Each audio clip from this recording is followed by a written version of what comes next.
Carl is Oregon's chief economist and head of the Office of Economic Analysis. He brings over 2 decades of global experience, having served as chief economist at Deutsche Bank, Bloomberg, and BNP Paribas.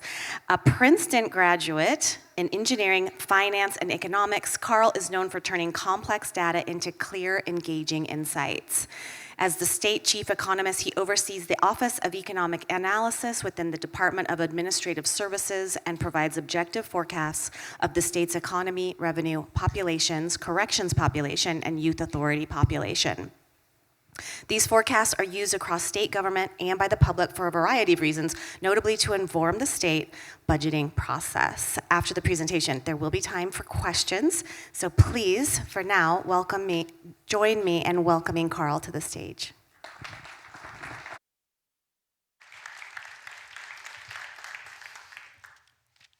Good morning, everyone. Thank you for that wonderful introduction as well. So my name is Carl Riccadonna. I'm the state chief economist. Before we get into a little bit of what I do and how I'm looking at the world, we need a public service announcement. Oops, there we go. The Nobel Prize in Economics came out this week, so on behalf of economists worldwide, we have to take a minute to pay homage. This year's Nobel Prize was given to 3 economists who focus on economic innovation. So if it was a different topic, I wouldn't be doing this, but since it is economic innovation, I thought, what a better audience than an angel investor innovation conference to talk a little bit about this. So there's just 5 points I want to make about the research of these 3 esteemed economists. Again, the focus is technology. And so point number 1 from their research, if we can summarize everything that went into winning the Nobel Prize in Economics into 5 bullet points. Number 1, growth is often resisted. Right? And this is something we have to think about as a state, a city, a sector. We can see this playing out in real time. For instance, the debate around AI. And of course, we want safe adoption of AI, but there's plenty of resistance to that. That's not something new. The term Luddite comes from those who were resisting the Industrial Revolution and didn't want the automation of factories. And taking a step back further, when factories first were being built, in the early stages of the Industrial Revolution, lots of workers did not want to have some stranger as their boss and go sit on an assembly line all day. So growth is often resisted. That's point number 1. Number 2 is inventions and innovations often take time to find their proper home. And a great example of this, there were early versions of the steam engine, in the mid-1700s, and the Industrial Revolution didn't really utilize those steam engines for another 100 years, basically. And so we can look at lots of examples from microchips and other technologies over the years and how slow they were to be adopted. And often they were adopted in ways that were very unconventional compared to their original intended purposes. On that note, growth can be unpredictable. And I recently read a news article about this, and they were saying, imagine time traveling back to 1920 and explaining what internet security engineer is doing. It would be impossible to describe that 100 years ago. Growth is cultural, so there has to be a culture of education, of risk-taking, of finance around that. And so cultural mindset matters very much nationally and, of course, here at the state level. And, of course, growth is not inevitable. There have been long periods of economic history where economies have not grown at a regional level, at a national level, even on a global scale as well. So growth and innovation is not something to be taken for granted. And that's why events like this are so important. But now moving away from the Nobel Prize to a much more humble economic role, that of state economists. So a lot of you may know the state economist as the kicker guy or gal, and that is true. So my team's job in the Office of Economic Analysis is forecasting revenue for the state. And so we have no say on dollars spent. So if there's a pothole in front of your house, or you don't like your local school, or have other issues, call your elected representatives, not your state chief economist. Our job is to look at the economy, how it's performing, how it is likely to perform in future years, given expectations about tax rates and whatnot, and forecast the size of the piggy bank. So we do not make decisions about how dollars are spent. We are merely forecasting the size of the piggy bank. In addition to that, which is the most important role and really the reason my office was founded, we do a whole host of other things, from forecasting prison beds to clean fuel demand, demographic analysis, housing needs analysis, lots of different things. We won't go into all of that today, but I just wanted to give some background on that. And as an additional public service announcement, I will say that while the Office of Economic Analysis falls within the purview of the executive branch, my role is not to be a cheerleader. My role is to be the umpire in the ball game. I call balls and strikes. We are nonpartisan. We are not political. We'll have to touch on some touchy political topics today as we talk about the economic outlook. But my goal is, at the end of my allotted time, you're scratching your head and saying, I'm not sure if he's a Democrat or a Republican, if he voted for the president, where he stands on the political spectrum. So that's my objective, and we will touch on lots of politically sensitive issues, so I try to do it in a very clinical and objective way. As we think about the outlook, now if I were giving this speech to a national audience, I would say the trajectory over the next 2 years looks sort of like a hockey stick profile, where we have a little bit of a down leg and then some improvement in the long run. We are in Oregon, after all, so I can describe this as more of a swoosh profile, and you'll know exactly what I'm talking about. But the point is, early this year, we had Liberation Day, April 2nd. The tariffs were rolled out, and there was a significant reaction in the financial markets, a negative reaction. Forecasters responded to this and really downgraded their expectations for what would be happening. A lot of forecasters threw in the towel, and actually I should have my third public service announcement is that this presentation is rated R for objectionable language, and that R stands for recession. Anyways, Liberation Day happens, folks start anticipating recession, and really dial down their economic forecasts for the year. Now, sitting in my role in Salem and trying to forecast the size of the piggy bank, the R word means a lot. And I'll show you a little bit at the end of the presentation what the price tag of me deciding that we are in a recession scenario, what that would mean for state coffers. So we'll touch on that at the very end. But what we can see in this slide is, and first I show in the blue bars kind of the evolution of the Federal Reserve's forecasts. Then I show the private sector, so the consensus among forecasting economists at banks and elsewhere. And then the final, the green bar is Standard & Poor's, which is a national forecast provider to my team. And we can see there's been this degradation over the course of this year. Actually, it looked a lot worse earlier this year, and forecasters were expecting growth to dip below 1%. That's a critical level, and we'll talk about that in just a moment. What we can see more recently, you see a little bit of this improvement. So the 2025 outlook has improved, so tariffs weren't as bad as we thought. And the forecasts for next year have pretty much held up intact. Now, there's a couple of reasons for this. First of all, we've probably past peak uncertainty relating to tariffs, right? The tariffs were initially delayed after Liberation Day until the middle of the summer. There were some bilateral negotiations. The effective tariff rates that came out ultimately ended up being considerably lower than what was rolled out on Liberation Day. So you may not like tariffs, but at least businesses know what the landscape is going forward, and so they can make those strategic decisions about capital investment, corporate strategy, hiring, et cetera. Back in April, there was such a sense of panic that everyone was kind of sitting on their hands, and we were like, well, it's almost Halloween. We were zombified, and really in a state of paralysis. We've moved beyond that, and so even though you don't like tariffs, perhaps, at least you know what the landscape is going forward. You can objectively start to de-panic. And we're starting to see that in some corporate surveys and whatnot. So that's one reason why 26 looks better. Another reason why 26 looks better is because we have tax cuts. So the One Big Beautiful Bill Act was passed on July the 4th. We'll call it H.R. 1, its official name. H.R. 1 was a tax cut.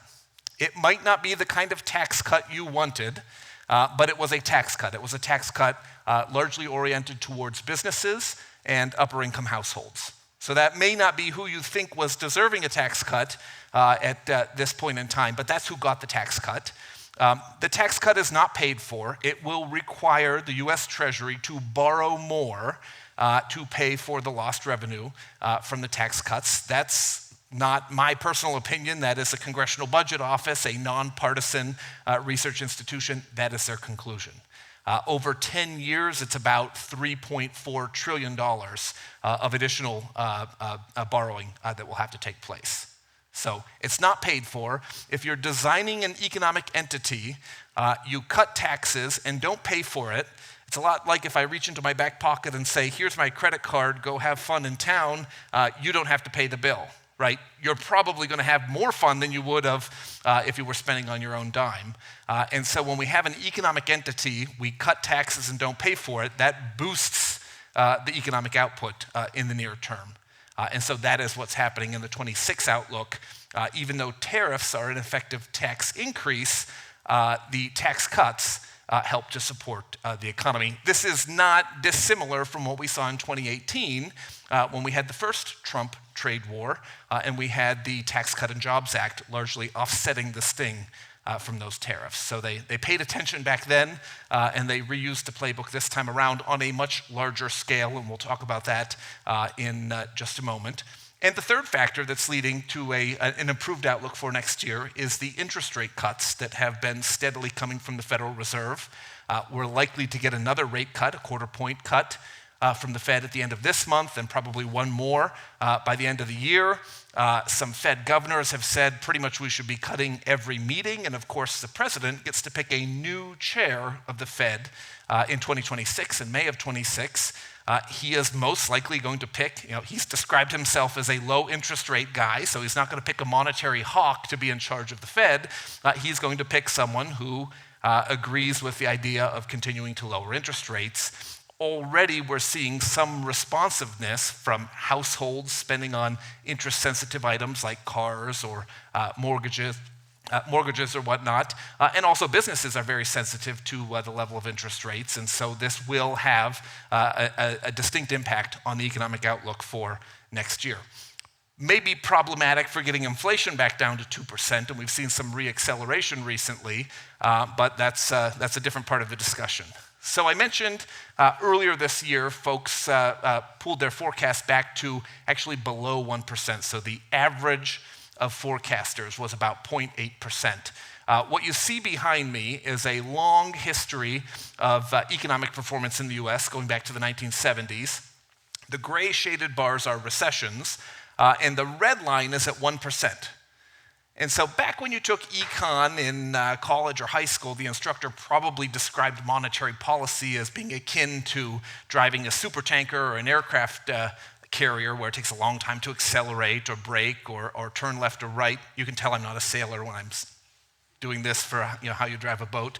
But I think there's definitely some accuracy to that description because monetary policy acts with a long and variable lag. So it does take time for interest rate cuts that are coming later this month to actually show up in stronger consumer or business demand and investment. But a supertanker can bob up and down off the Oregon coast and do just fine. That's not true for the economy, right? That would mean at 0% GDP growth, we're fine. We're not growing, but we're fine. In fact, in the US economy, I think the better parallel is a jumbo jet. And at a certain slow forward speed, a jumbo jet destabilizes and loses altitude. The same is true for economies.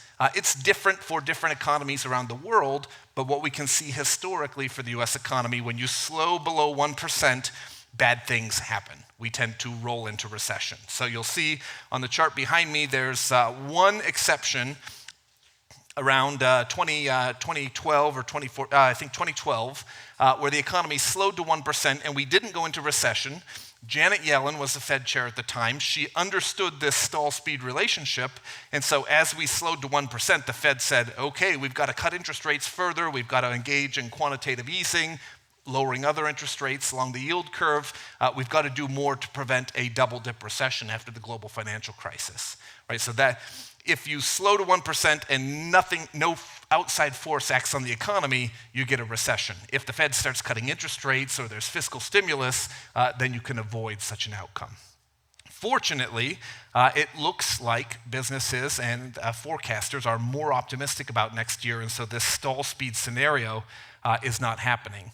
Now, one of the first things I mentioned was uncertainty around tariffs had improved, and on the the left-hand side of your screen here, you can see a quantification of this, which is a web scraping of mentions of tariff and trade uncertainty in news stories, basically. So Wall Street Journal, the Bloomberg Terminal, New York Times, papers of record, and we can see, first of all, what 2018 looked like. So we had a big spike in tariffs and uncertainty. And then we can see what happened on April 2nd, which is the high point there, literally off the charts, right? So what happened this time around was much bigger in scale, and I'll show that on the next slide.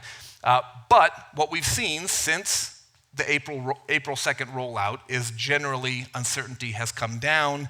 Now it's more at the level of 2018. We survived 2018 without sliding into a recession. Now, there's a lot of complication of thinking about tariffs, and the reason for that, so here, you never thought you'd be showing up to this conference and hearing 250 years of tariff history in the United States. Well, that's the benefit, that's what you get on the screen right now. This is the effective tariff rate in the US, so weighted among all our trading partners back to the 1790s, right? And what we can see is tariff rates for a long period of time were quite elevated. This was the dominant source of funding for the federal government right up until World War I. World wars tend to not be conducive to international trade, and so tariff revenue tends to drop when there are global conflicts.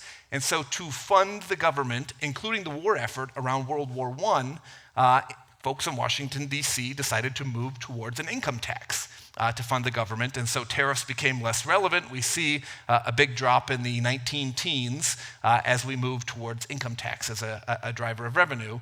And then basically, from the 1930s up until present, we were always moving towards lower tariffs. We were in an era of globalization, right? After World War II, we wanted to prop up the economies that were capitalist economies, places like South Korea or Japan or Western Europe. And so often we engaged in trade deals that were not necessarily in the economic best interest of the United States. We told those competitors, send in cheap autos, send in color television sets and stereo equipment, and parts of the US industrial base got hollowed out by these trade agreements. But we needed a prosperous Japan, a prosperous South Korea and whatnot, and so that was a trade-off that we willingly made. Times have changed, and so we can see if we look just to the far right-hand side, a little bit of a bump. That's the 2018 trade war. And then basically, if we eyeball across from 30% on this chart, that's where we were on Liberation Day, right? So a huge increase in tariffs. And of course, economists did not know how to handle this, right? We had not seen rising tariffs for the better part of 80 years. Now, when economists are forecasting things, we try to look to recent parallel episodes.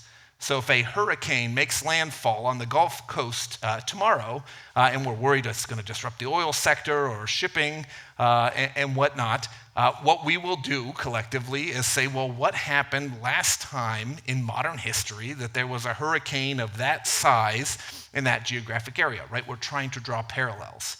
If it's a bad forest fire season here in Oregon, we'll say, well, what happened to the economy last time there was a bad fire season, right? We're trying to stretch the analysis to look at these comparable periods.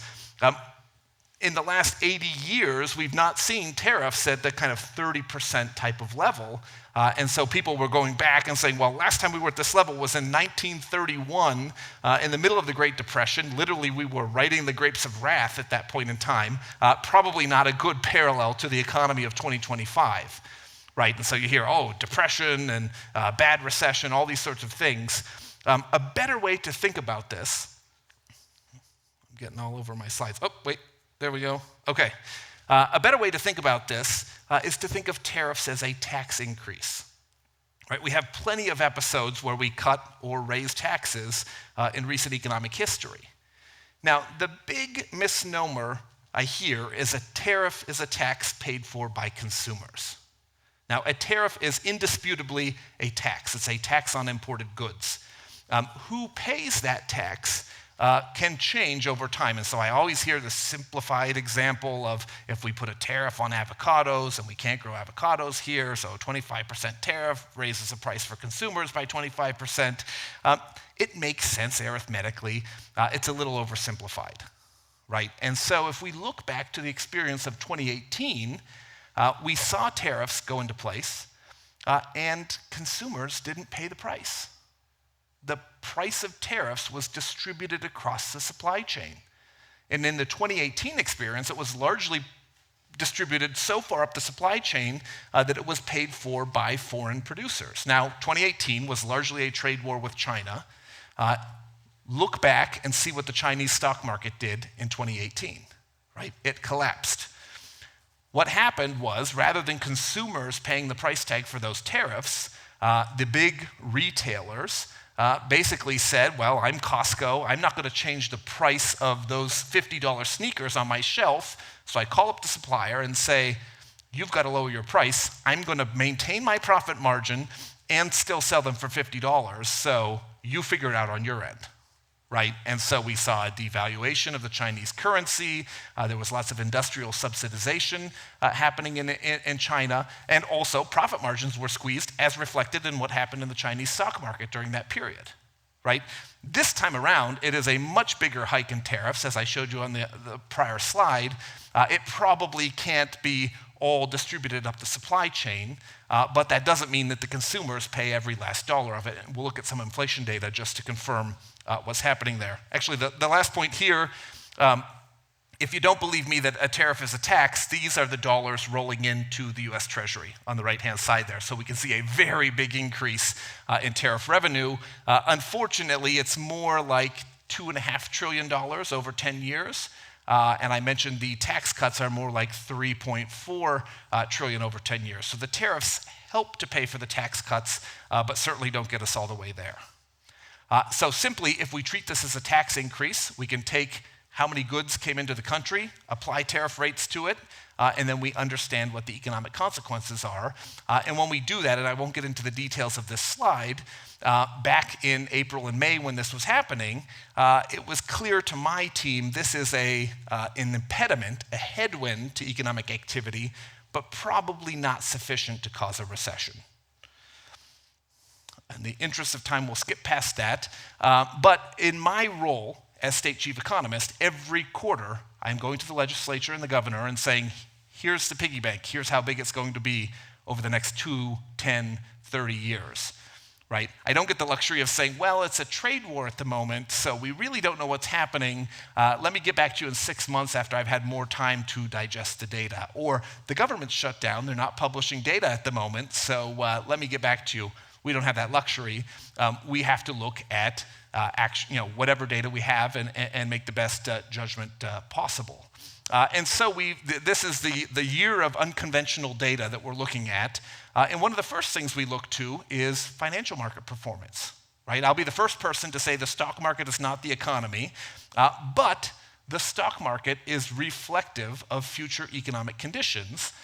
And if the economy is entering into a recession at this moment, as we can see behind me, with the red shaded bars for recessions, typically the stock market is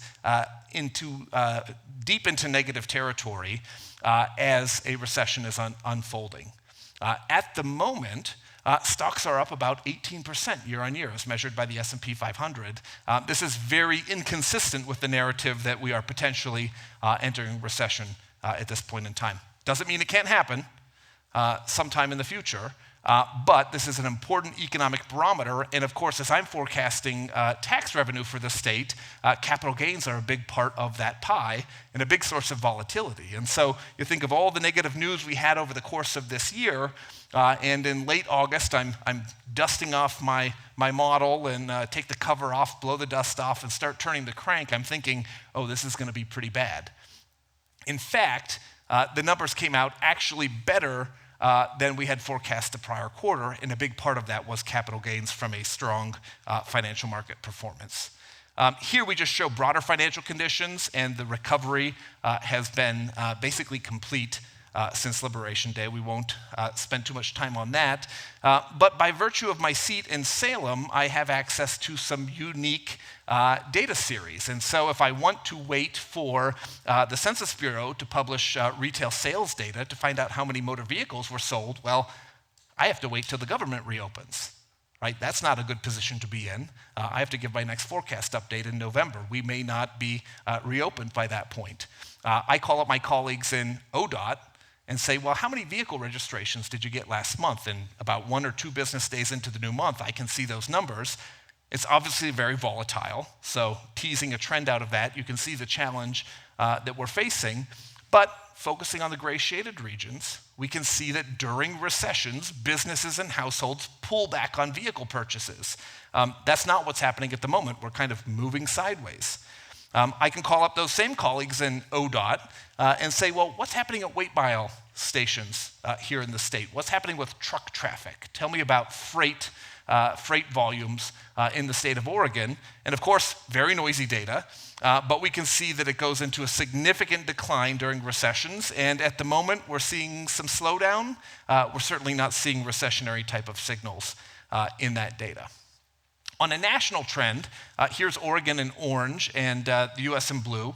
We can see that we've been underperforming the national trend just a bit, but we're not in negative territory. So there have been some news headlines that X number of states are in recession. Oregon was included in that list. I don't buy that analysis based on vehicle sales in the state, based on truck traffic in the state, based on GDP data for the state. We've been underperforming, and that explains why the unemployment rate has been rising more than the national trend here in the state of Oregon. This is just a relationship between growth and job creation. Pretty obvious to a room of business-oriented folks, so we won't dwell on that. But here we can see the unemployment rate has been edging higher in Oregon, where it's more of a sideways movement at the national level. Just because I knew it would be of interest to a business-oriented crowd, so we can see what's happening with the labor market. Something unique seems to be happening in Oregon, but when we look at business bankruptcies, we see that Oregon is kind of following the national trend. There's not a specific deterioration in business conditions happening here in the state. And what we show in this is births and deaths. Sounds very dramatic. This is not babies and senior citizens. This is new business formations and businesses going out of business. And we can see the trend, and we're kind of smoothing this out, but we see Oregon, again, not looking that different than the national trend. On the left side of the screen, unemployment filings in the state. So while the government is closed, we are still paying unemployment benefits, and so we can track the health of the labor market. If you're filing for a new claim for unemployment, you would be counted in the unemployment rate. So this is kind of the next best way to look at that. And if we look at the red line, so 2025 is the red line, and we lay it over recent years. We can see there's nothing unusual going on here. So DOGE is hitting Oregon, and shutdowns, and all sorts of economic stories around Intel and Nike and whatnot. And things sound bad, and of course, in the press, right? If it bleeds, it leads. So you always get the worst news. But when we actually look at the data, we're seeing that the labor market sure is cooling and rebalancing post-pandemic, but not hemorrhaging in a way that would be more problematic. Trying to keep the pace going here, I'm running out of time. Here we can see job creation by industry in Oregon in orange versus the US in blue. And the moral of the story here is that the sectors that are goods-producing sectors, like construction and manufacturing and industries tied into those sectors, have been where we've been seeing job losses, and service sector industries, like healthcare especially, have been the driver of job creation. This is just showing you the momentum that has been slowing down, both at the national level and also here in Oregon. And then, boom, August of this year, we get a blowout jobs report for the state moments before the data goes dark due to a government shutdown. So every economist will tell you one data point does not a trend make. But we have one data point that can at least raise our eyebrows, where we saw lots of job creation in lots of different sectors. So we're excited about this data point, but we have to wait for the government to reopen to really see what's happening. This is the job trend in the state. We have been losing jobs overall. And when we look geographically in the state, we can see that secondary metros, places like here in Bend, over in Salem, have been driving the job creation in the state. Rural areas, not contributing much, not a lot of population there. And of course, the Portland metro area, still below the level of employment where it was in February of 2020, pre-pandemic. This is intentionally so small that you can't see what's happening here, but this is just all 50 states. The orange arrow is pointing to where Oregon is, and so we can see job creation year to date. Oregon's middle of the pack, and then getting even smaller, manufacturing, construction, and private services, and so we can see Oregon doing very poorly in manufacturing, not so hot in construction, but actually in private services, we are kind of rising towards the top of the list. Quickly on the inflation side, as I'm going into my deficit on time, so I don't want to eat into the Q&A. This is the inflation history since 2018. The color coding is just showing the composition. The height of the bar is the inflation rate in the economy. What we can see, the trade war starts in 2018. The inflation rate is running at the same height of bars early in 2020 as it was at the beginning of 2018, meaning consumers did not see a change in the inflation rate due to the trade war.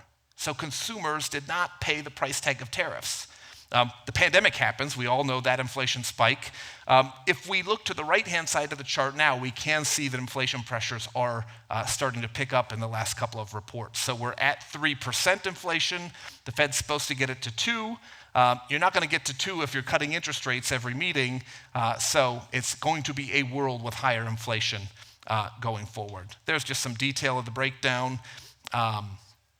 Jumping ahead here in the interest of time. So one last data point I get to watch is the tax revenue rolling in.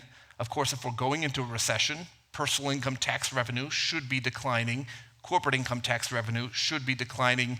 That's not the case at the moment. We're seeing a slowdown, not a collapse in activity. The final point before we move to Q&A, economists will tell you demographics are destiny. This is a color-coded map of where population growth is happening, obviously a lot here in Deschutes County. If we're thinking of an economic model and we have a certain growth rate for the population in that model, it is easy to get economic growth to match that, right? So if we just think of the number of workers in an economy, if the population is growing 1%, so I have 1% more workers or 1% more consumers, it's easy to get GDP growth of 1%, right? The way we get something beyond that is through angel investors and technology causing productivity gains in an economy, right?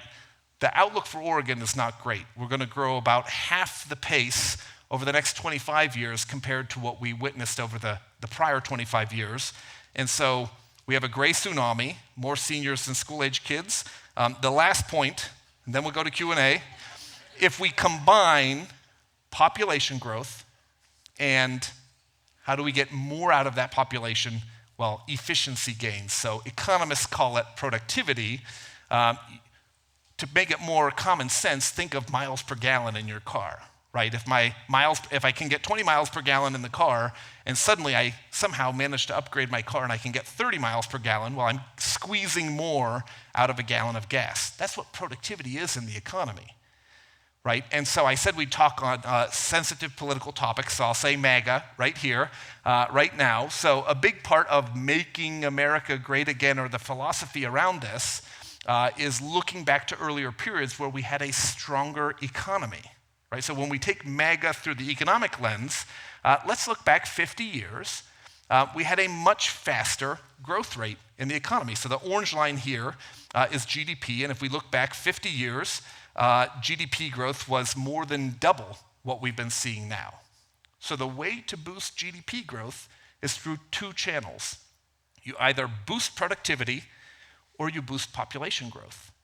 So let's look at productivity now is about 1.7%, so we'll keep it easy, we'll round to 2, right? Back in 1975, it also rounded to 2%. So we can talk about AI. AI is everywhere but in the economic data, right? Productivity hasn't changed. If AI is revolutionizing the world, we'll see a big increase in output per unit of labor input. That doesn't mean it's not happening in some sectors, but on an economy-wide scale, it's not happening just yet. Productivity looks the same now as it did in 1975. Population growth is half of what it was in 1975.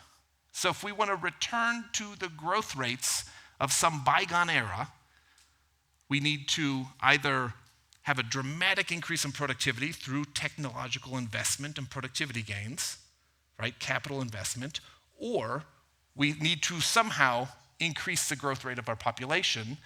We have a gray tsunami. Here in Oregon especially, wherever we're headed demographically, Oregon will get there first. We have an aging population with more seniors than school-age kids. Somehow, we have to either move the needle on productivity or we have to move the needle on population trends. And back to my avocado analogy, if we don't make enough here, we have to import them. And so there has to be a real discussion about immigration reform because we're not creating enough US workers and enough US consumers to sustain those growth rates of that bygone era. So I'm not taking a view on immigration, I'm just telling you, as you make a decision, do we want to grow at 4% or 2% or 1%? A big factor behind that is, what is your immigration policy? So I'll leave it at that and we'll go to Q&A briefly. Thank you, everyone.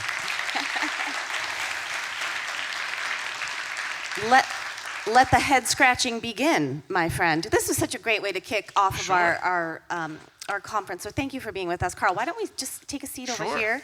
I'll have you take the couch. I'll take the chair. If you need the ottoman. Is this a therapy session? I know. I'm like, how are you feeling today, Carl? Yeah, put your feet up if you like. So everyone, you can actually ask your questions by hitting this QR code, and then you're going to enter the 2245-3815, and we'll take questions from you. Oh, we have one already. So do you have any data on businesses leaving the state with the sum of lost revenue? Great question. So we can track that through business licenses at the Secretary of State's office. And so we are constantly looking at, the story of high-income households potentially leaving the state due to tax rates, or businesses leaving the state, or components of businesses leaving the state. So Tektronix was a big one, from years ago. Louisiana Pacific in 2005, 2004. So we have some data on that. I'll give a disappointing answer that it is still in progress. So we are carefully looking at these numbers and trying to see if there's a big exodus out of the state. Without giving too much away, in terms of looking at high-income households, it seems to be more a narrative of high-income households leaving the metro area than necessarily leaving the state of Oregon as a whole. But the analysis is incomplete at this point. It takes a long time for the tax records to be completely populated and us able to analyze it. So you kind of have a trend. You have 2020, which is useless. You have 2021, which is useless. Sure. And then we're just kind of getting the 22, 23 data. So it's still, again, just a very small sample of data points to try to extrapolate That makes the trend. sense. How is productivity measured, and what are the implications of the gray tsunami? That's a big question. Okay, that's a great question. So productivity is measured as output per unit of non-farm labor input. So it has nothing to do with pay scales or pay rates or anything. It is simply 1 hour of your time. Can you produce more now compared to some earlier period that we'll measure against? And so productivity has trended positive. It usually averages about 2% over the last 80 years, over the last 50 years. It's kind of always hovered around that 2% level. As we have the gray tsunami, now we have a lot of the population kind of moving out of the workforce, taking a skill set out of the workforce, especially with the kind of the baby boom bubble. Think of a python swallowing an egg, right? And so we have a lot of that demographic moving out of the labor force. And so there will be potentially some costs of that kind of knowledge transfer to younger generations. And also you have then an economy that is very lopsided, where you have lots of people collecting a Social Security benefit or healthcare benefits and whatnot, and not contributing in terms of a working paycheck to the economy. And so you see in societies across the globe, from Hong Kong to Japan to Western Europe, as you see that gray tsunami getting bigger, the growth rate for the economy tends to slow down, as you just have a lot of resources being sucked out of the working population and dedicated to Social Security and healthcare and things like that. I'm not saying those things are not worthwhile, No, of course but that not. takes revenue away from things that, monies that could be dedicated to scientific research, technology. Well, and it also influences the growth of healthcare services, right? Right. Okay, so what do you think is the contributing factor to secondary markets like Bend and Salem to be outperforming metropolitans like Portland for jobs? This is an interesting question, too. Well, Oregon is probably the state that is most dependent on the fate of a couple very large employers. So Intel, Nike. It's hard to think of other states that have one kind of dominant large employer. And so, there have been challenges in those sectors and a couple of the players in those sectors over the last couple of years, which has weighed on a lot of activity in the metro area. There's an open question about tax rates, and tax rates are different in different parts of the state. So there could be some incentivization of economic activity moving outside of the metro region for tax rates, quality of life. Lots of perceptions, right? Rents are higher in the metro area than they would be in other parts of the state, and of course, remote work post-pandemic has given people more flexibility to go to other parts of the state for employment. And I will say that. Oregon and Colorado are the top two states for remote work, and so we have actually benefited from workers from other states coming to places like Oregon and Colorado to take advantage of remote work. It does seem like the coffee shops are really kind of carrying the load The here buzz, in absolutely. Portland. What is Oregon doing to incentivize business growth? Looking at Texas as an example of a state making business creation easier and more lucrative, and businesses moving there. So I will say that Oregon and the governor's office and Business Oregon, right, there's a whole kind of ecosystem around business development in the state, and hard questions are being asked, right? We look at our legacy over the last 50 years, and of course, the next 50 years are going to look very different than the prior 50 years, and so we're asking questions of, how do you cultivate that business environment? And it's not just the lowest taxes, it's an educated workforce, it's the second paycheck, being able to ski in the morning and go to the beach in the afternoon. Lots of benefits from being here in Oregon, but we have to critically evaluate whether the same policies that were in place in the the 1960s or 70s or 80s that preserved the natural beauty of Oregon, if they need to be customized for a new era, which is maybe less sensitive to manufacturing and timber and resource extraction and a more knowledge-based economy. So, housing is a big issue in the state in terms of lack of affordable housing and whatnot. And so Oregon is really trying to focus on a lot. look at the issue in a lot of different capacities, whether it's housing, education, or creating a pro-business climate to think about what that looks like going forward. But potentially we are at a watershed moment with trade policy. And so, Oregon and much of the West Coast has benefited from liberalized trade relationships with Asia in particular, especially Japan, Korea, and China.